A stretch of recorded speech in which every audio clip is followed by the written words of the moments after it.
কাকে চাই? আমরা ওই ওনাদের দেশের বাড়ি থেকে এসেছিলাম আর কি, তো এদিকে একটা কাজে এসেছিলাম, ভাবলাম ওনাদের সঙ্গে দেখা করে যাই। তো ওনারা কেউ বাড়িতে নেই না? না, ওনারা একটু বেরিয়েছেন। ফিরতে 5টা 5:30 হবে। আপনারা ইচ্ছে করলে এখানে একটু বসতে পারেন। না না, ঠিক আছে ঠিক আছে। আসলে আমরা অনেকে আছি তো, আমরা একটা কাজ করছি, ওই সামনে চায়ের দোকানটায় বসে একটু চাটা খাই। হ্যাঁ, এলে তো দেখতেই পাবো। হ্যাঁ ঠিক আছে, চল। আরেকবার ভালো করে ভেবে দেখো ভাই, মারতে পারবে তো? ও বেঁচে থাকলে কিন্তু ডেঞ্জারাস। হ্যাঁ, আমাদের সব একদম ভোগে পাঠিয়ে দেবে। হ্যাঁ, এতদিন ধরে কি তবে ছিঁড়েছি?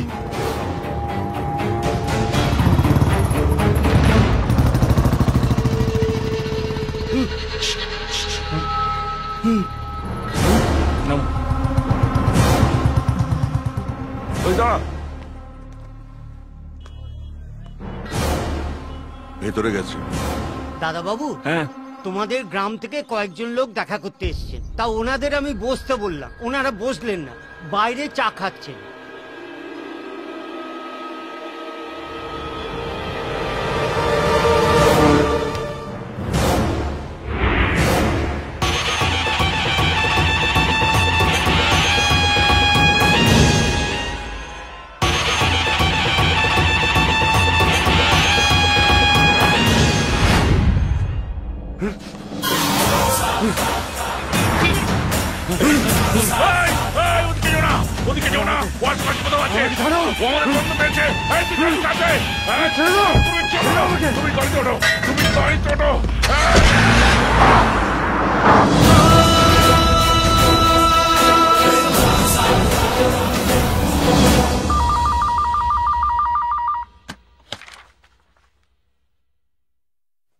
হ্যালো বড় মা, কাল আবার আমাকে ছেলে দেখতে আসছে। বারবার ছেলেদের সামনে সংসারে বসে থাকতে আমার একদম ভালো লাগে না। বড় মা, আমি অভিকে ভালোবাসি। ওকে ছাড়া আমি আর কাউকে কোনোদিনও বিয়ে করতে পারবো না। তুমি একবার বড় কাকুকে বোঝাও না। বিশ্বাস করো বড় মা, খুব ভালোবাসি অভিকে।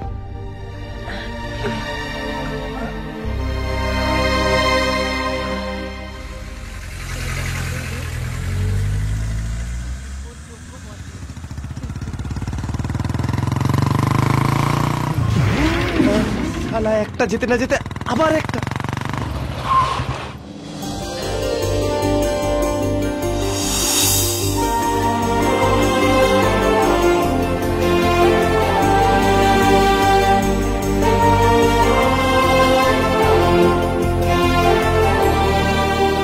আর একটু আগে এলেই অঞ্জলির বরকে দেখতে পেতিস।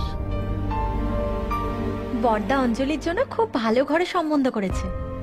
ছেলে আমেরিকায় থাকে, আর বিয়ের পর অঞ্জলিকে নিয়ে আমেরিকায় চলে যাবে। দেখো, ও খুব সুখী হবে। বড় ঘরে বিয়ে হলে বা আমেরিকায় থাকলে অঞ্জলি সুখী হবে না কাকিমা। অঞ্জলি সেখানেই সুখী হবে যেখানে ও ভালোবাসে। তোমরা অঞ্জলির জন্য নিজের মনের মতো ছেলে খুঁজেছ, কিন্তু একবারও জানতে চাওনি ওর মন কি চায়। অঞ্জলি খুব ভালো মেয়ে, ওর জন্য সেরকমই ছেলে দরকার যে ওর মনটা বুঝে।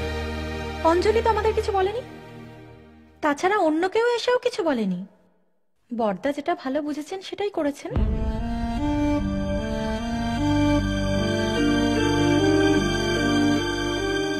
একটা কথা বলবো,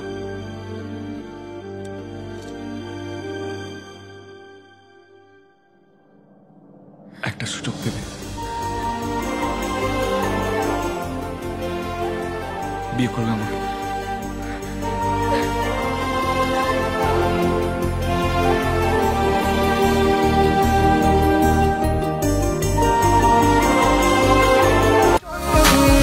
আজ বাকি কথা থাক বেরিয়ে যাই বেড়াতে, এই মন তোর আঁচলে জমা স্বপ্নে